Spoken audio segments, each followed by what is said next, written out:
Hello దోస్తులు, అందరు ఎట్లున్నారు? మంచిగున్నారా? నాకు మస్తు రోజుల నుంచి ఎగ్ పఫ్ తినాలనిపిస్తుంది. మేము ఉండే చోటనేమో స్వీట్ హౌస్లు ఉండవు. ఒక గ్రాసరీ స్టోర్ ఉంటుంది, కాకపోతే అందులో అన్నీ తక్కువ రకాల స్వీట్స్ ఉంటాయి, ప్లస్ సమోసాలు మాత్రమే దొరుకుతాయి. అందులో ఎగ్ పఫ్లు ఉండవు. సర్లే ఇంకేం చేస్తాంలే అని వదిలేసిన.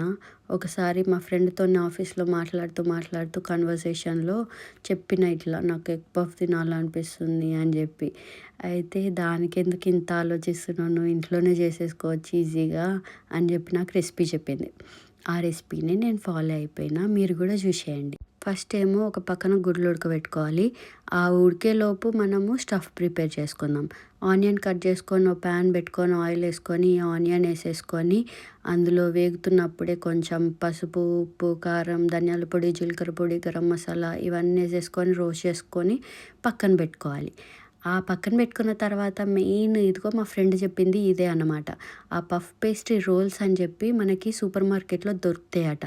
నాకు తెలియదు ఈ విషయం. ఇండియాలో దొరుకుతాయో లేదో ఒకసారి మీరు కూడా ఏదైనా సూపర్ మార్కెట్లో ట్రై చేసి చూడండి.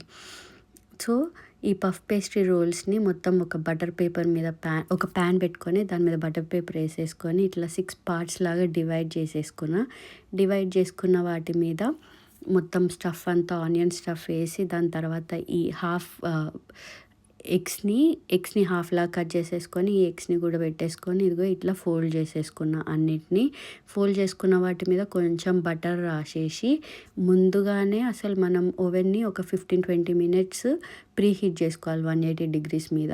ఆ ప్రీ హీట్ చేసుకున్న తర్వాత మళ్ళీ ఒక 15 మినిట్స్ ఓవెన్లో ఇట్లా పెట్టినాం అనుకోండి, మన పఫ్ పేస్ట్రీస్ 15-20 మినిట్స్లోనే రెడీ అయిపోతాయి. ఎంత ఈజీగా ఉంది కదా.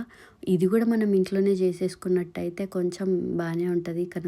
కానీ మనకు అంత పేషెన్స్ ఎక్కడ ఉంది. ఇదిగో క్విక్ అండ్ ఈజీగా అయిపోయాయి అయితే కొంచెం మంచిగా ఉంటాయిగా. మధ్యలో చెక్ చేసుకుంటూ ఉండుండ్రి, ఒకవేళ ఎక్కడన్నా మాడిపోతాయేమో. కరెక్ట్ 15-20 మినిట్స్కి నేను తీసేసిన.